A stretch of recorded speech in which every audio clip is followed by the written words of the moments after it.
नमस्कार प्यारे साथियों, झारखंड के युवाओं के लिए बहुत ही खुशी की बात है कि 60-40 का नियम का विरोध कर रहे हैं पूर्व मुख्यमंत्री अर्थात रघुवर दास।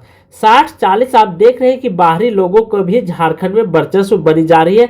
अभी तक झारखंड में कोई सटीक नियोजन नीति का निर्माण नहीं किया गया है। बिना नियम और नीति का कोई भी राज्य, कोई भी देश सही रूप से संचालित नहीं किया जा सकता है, चाहे कितना ही अच्छी सरकार क्यों न हो। यहाँ पे इसी चैनल पे सभी विषय का क्लास होती है, झारखंड करंट अफेयर, उत्पाद सिपाही, हिंदी ग्रामर, हिंदी साहित्य, टीजीटी, पीजीटी इत्यादि विषयों का। तो आप ध्यान से पढ़ेंगे। देखते हैं विस्तार से क्या कहे हैं पूर्व मुख्यमंत्री। गुमला में इन्होंने एक आयोजन था, वहाँ पे कहते झारखंड के पूर्व मुख्यमंत्री, उड़ीसा के पूर्व राज्यपाल, दोनों तरह रहे, ठीक है, अर्थात झारखंड के मुख्यमंत्री के पद भी संभाले हैं और उड़ीसा के राज्यपाल का भी पद इन्होंने ग्रहण किए थे। राज्य में तमिलनाडु के तर्ज पर देखिए बहुत अच्छी खबर निकल करके आ रही है। सामाजिक आर्थिक सर्वेक्षण कर, ठीक है, अर्थात समाज की सभी पहलुओं को ध्यान में रखते हुए सरकार को 73% आरक्षण लागू करने की मांग उठाई है। उन्होंने ओबीसी को 27% आरक्षण देने को पुरजोर वकालत करते हुए राज्य सरकार से तृतीय और चतुर्थ श्रेणी की नौकरियों को अगले 10 वर्षों के लिए जिलावार करने के लिए कहा है। आरक्षित करने की मांग भी उन्होंने आह्वान किए थे उस मंच से। कहां से? तो गुमला से।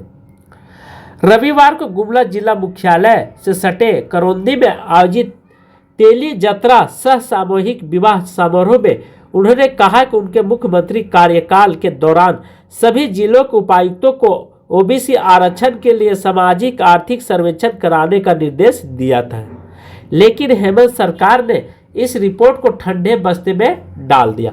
उन्होंने ओबीसी समुदाय से अपने हक के लिए एकजुट होने का आह्वान किया।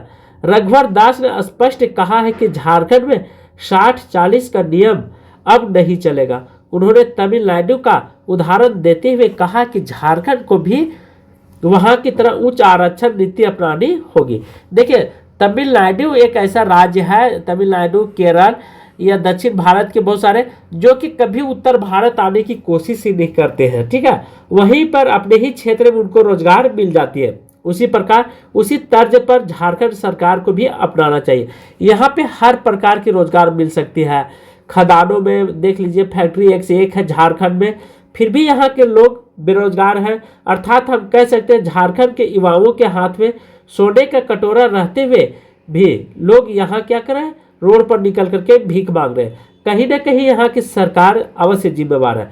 उनका कहना था कि ओबीसी, एससी और एसटी को उनकी जनसंख्या के अनुपात आरक्षण दिया जाए, अर्थात जनसंख्या के अनुपात को देखते हुए आरक्षण दिया जाए। देखिए ये है रघुवर सरकार, पूर्व मुख्यमंत्री रह चुके हैं। इनके शासन में बहुत सारे बहाली आई हुई थी, इतना बहाली थी कि विद्यार्थी खुश हो गए थे। आज के क्लास में यहीं पे समाप्त कर रहा हूँ। थैंक यू, धन्यवाद।